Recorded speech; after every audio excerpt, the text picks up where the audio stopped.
Penetapan Mahkamah Konstitusi bahwa semua orang di Indonesia, tiap individu di Indonesia harus beragama berdasarkan konstitusi, menurut saya disebabkan kesalahpahaman pengertian mengenai agama. Sejak zaman Soekarno, para pendiri bangsa ini dengan tegas mengatakan, sebagaimana dituangkan dalam sila pertama Pancasila, manusia Indonesia adalah atau manusia yang beragama, agama budaya, dan agama-agama yang besar ya, maksudnya Islam, Kristen, dan juga Katolik ya. Demikian juga agama-agama lain, Hindu, Buddha, dan juga agama-agama kepercayaan. Artinya adalah bahwa semua manusia Indonesia itu memang memiliki agama. Tapi kemudian pertanyaannya, bagaimana dengan aliran kepercayaan atau kepercayaan yang juga diminta mencantumkan di kolom agama di KTP? Persoalan yang membuat menjadi kisruh antara kepercayaan agama dan kemudian juga lebih jauh kita membedakan antara iman dan agama adalah ketika orang di Indonesia ataupun Kementerian Agama pernah mendefinisikan ya bahwa yang dimaksud agama adalah mereka yang memiliki nabi, memiliki kitab, yang memiliki tata ibadah. Jadi lucu sekali bahwa yang menentukan agama adalah pemerintah misalnya. Jadi sekarang kalau MK mengatakan wajib beragama, maka mereka menyebut agama itu yang dibuat oleh pemerintah itu.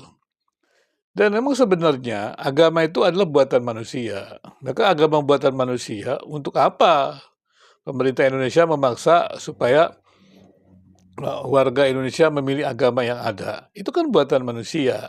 Dan kemudian pertanyaannya, apa bedanya agama dengan iman? Orang beragama, ya dalam institusi agama, belum tentu orang yang beriman. Karena mereka bisa saja pindah ke agama tertentu atau masuk agama tertentu, ya karena memang karena tujuan tertentu. Dan bisa juga mereka menjadi agama tertentu, ya karena mereka lahir dalam keluarga dengan agama tertentu. Nah kemudian pertanyaannya adalah, bagaimana dengan iman? Iman itu sendiri adalah anugerah yang maha kuasa, kali ya kebebasan. Karena itu dengan siapa orang itu beriman, ya kepada siapa orang itu beriman itu urusan pribadi. Nah dengan demikian maka ketika orang memilih imannya, urusan pribadinya tidak bisa dilarang karena itu adalah hak asasi manusia. Jadi yang memiliki iman kepada Khalik itu sebenarnya agama. Karena kemudian dia kembangkanlah keyakinan-keyakinannya, ajarannya dalam komunitas dan jadilah sebuah agama. Tapi pemerintah tidak perlu ikut campur untuk memilih mana agama yang benar, mana yang salah, atau memaksakan semua manusia Indonesia adalah beragama dengan agama-agama yang terdaftar di Indonesia. Sebenarnya tidak ada agama yang terdaftar di Indonesia. Hanya Mahkamah Konstitusi kan pernah mengatakan bahwa mengakui agama-agama yang dipeluk masyarakat Indonesia, dan kemudian negara itu mendukung. Tetapi bagaimana dengan aliran kepercayaan? Aliran kepercayaan itu banyak sekali, ya. Dan kemudian juga itu mengalami kesulitan karena kemudian dibatasi lagi. Dan memang sebenarnya tidak perlu ada pencantuman agama seseorang di dalam KTP. Karena ini kan kelompok-kelompok tertentu begitu. Dan tidak perlu negara menganjurkan seseorang itu masuk agama tertentu atau memilih agama tertentu.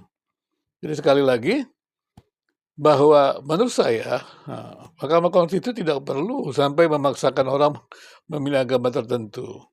Dan kemudian orang yang beriman itu kan pasti hidup akan benar. Dan kemudian bagaimana dalam kebijakan publiknya? Kan kita semuanya ada di negeri ini. Semua manusia, Indonesia kan terlibat dalam kebijakan publik. Ada nilai-nilai bersama. Dan itu yang menjadi dasar. Yang melanggar nilai-nilai bersama, korupsi segala macam itu orang-orang yang beragama. Dan memang dia beragama tapi tidak taat kepada yang diimaninya. Nah sekarang mau pilih mana? Manusia Indonesia itu memang beriman kepada Tuhan dan hidup benar, mengikuti aturan hukum, atau menggunakan label-label agama hanya untuk kepentingan tertentu.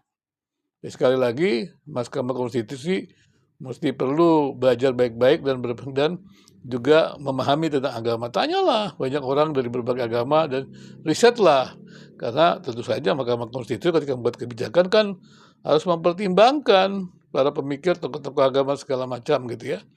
Terima kasih.